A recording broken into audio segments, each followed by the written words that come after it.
Alright guys, how's it going? Welcome back. Happy New Year, by the way.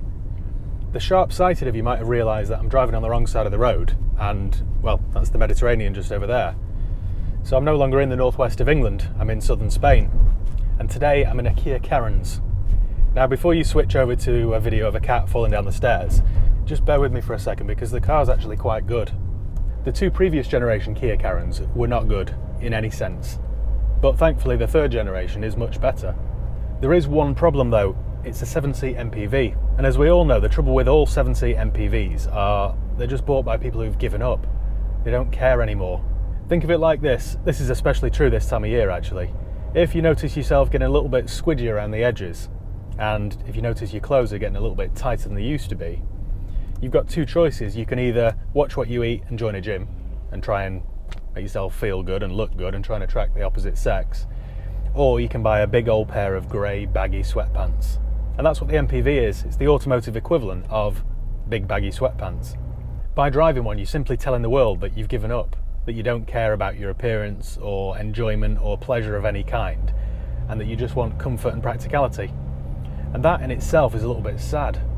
Every single time, bar none, that I drive a Citroën Grand Picasso with that god-awful semi-auto gearbox, I think to myself, I would genuinely consider adoption and then a vasectomy before I even considered buying one of those cars.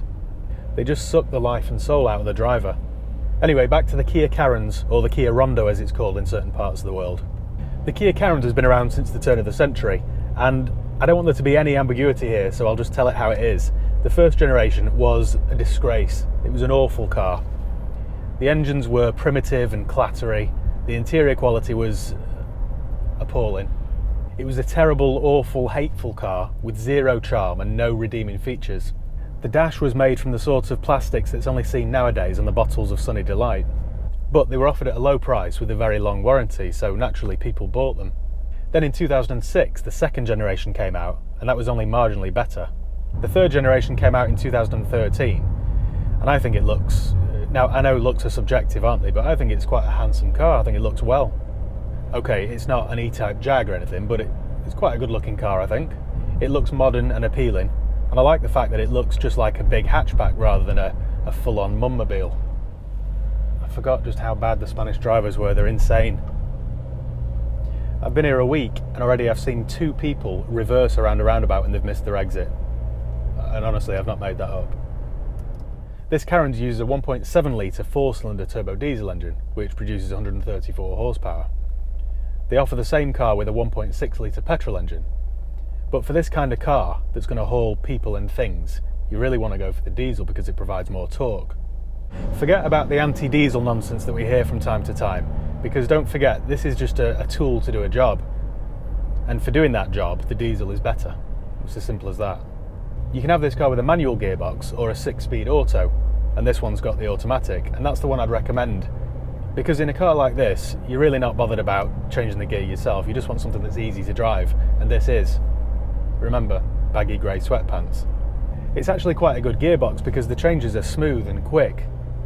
In the UK, the Carens comes as standard as a 7-seater, so you don't have to pay a premium for the third row of seats.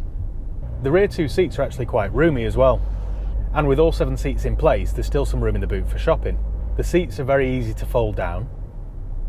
There's loads of head and leg room. The interior is quite bright and spacious. You can adjust the middle row of seats in many ways. You can slide them forward, you can recline them, you can drop them, you can remove them. The middle seat folds down into a cup holder, and you also get 2 trays on the front seats. In terms of interior quality, Kias have come a very long way. Early Kias were a little bit larder-esque, but this one's finished nicely. You get nice, I'm guessing it's leatherette, but you get nice leather look here on the door cards. You get a leather-wrapped steering wheel. The materials look and feel nice. There's no scratchy, cheap plastics. It's all finished very well. Everything you touch is of good quality and nice and soft. Everything works well too. You get a USB point or an auxiliary point.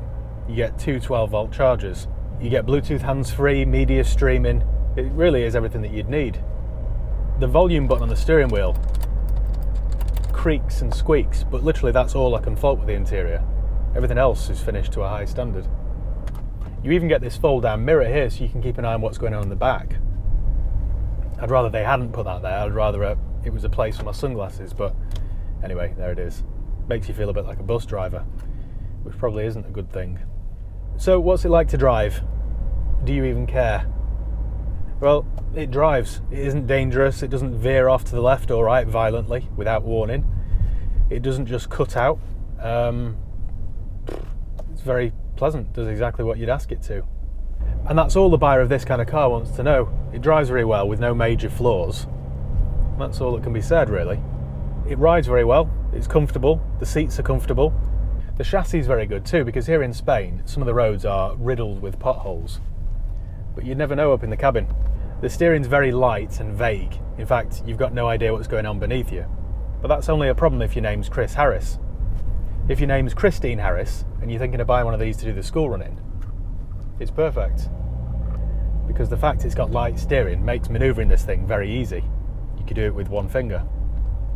You can actually alter the feel of the steering through this button on the steering wheel. There are 3 settings: comfort, sport or normal. If you put it into sport mode, the steering gets heavier. Now, I'm sorry, but that is the most pointless feature ever fitted to any MPV in the history of the world. They might as well have just fitted it with launch control. Nobody will use it. I guarantee no Carens owner has ever pretended to be Lewis Hamilton on the school run. You'll be pleased to hear, though, that it's quite a safe place to put your children. It has a 5-star Euro NCAP safety rating, there are airbags everywhere, and all the seats come with a ISOFIX point. It's also very comfortable. Now, I should know because I've driven this car all the way from Stockport, and I got out and I didn't have a bad back. It doesn't feel too wobbly or spongy either, so that's a good thing. Visibility is very good too. The windows are big. You get little windows there on the A-pillar so you can see down in that far corner. Even me sat here now on the wrong side of the road, I can see everything and it's not dangerous. There are also lots of storage compartments into which you can put many things. There are some hidden under the footwell, which is quite a good feature, and there are some more storage areas hidden in the boot. The 1.7 litre diesel produces 134 horsepower, which is about 20 or 30 fewer horses than I'd like it to have, but it still does a reasonable job. It has a 58 litre fuel tank, which means filling it up in England costs £70 and filling it up in Gibraltar only costs £50. Once you've brimmed the tank, it will easily do 450 miles before it asks you for a drop more. I must admit though, I expected it to be slightly better on fuel. I mean, don't get me wrong, it's not a Hummer H2, but I just thought that it would easily do 50 miles per gallon everywhere it went. On the run over here, when the car was full of people and things, it averaged 42 miles per gallon. Driving around here today, I've been averaging 38.7 miles per gallon, so it's still very good. It doesn't have a big appetite for fuel, but for some reason I just had it in my head that it would easily do 50 or 55 miles per gallon, and those are figures that I just haven't seen.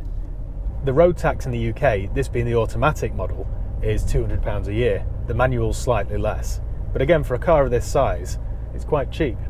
They come with a 7-year or 100,000 mile warranty, which is a big draw for buying a car like this. It gives the owner peace of mind for 7 years, which is more than any other manufacturer on the planet. Before I drove it over here, it was due a service, and because it was still under warranty, I took it to my local Kia dealer, and they charged me around £200. So servicing costs are quite reasonable too. I live in quite a hilly area, and as you can probably pick up from the microphone, the diesel engine does drone on a little bit, as I'm doing now, some might say, so I'll try and wrap it up. Prices in the UK start at around £5,000 for a high mileage, low spec manual. For a lower mileage car in good spec in an automatic like this one, you'd expect to spend around £7,500. So they do represent good value for money. As much as I hate to admit it, I do quite like it. It sort of feels like a rental car. And nobody's ever hated one of those. They're always a pleasure to drive, aren't they? Because you're not paying the bills. So thanks once again for watching. Make sure you give the video a thumbs up if you enjoyed it. Make sure you subscribe if you haven't done already. If you've got any questions or comments, leave them below. I'll do my best to get back to you. So I'll see you later. I'm now off to go and buy some baggy grey sweatpants. Actually no, I think I might just get back in the gym and keep my M3. Alright, cheers guys, I'll see you next time.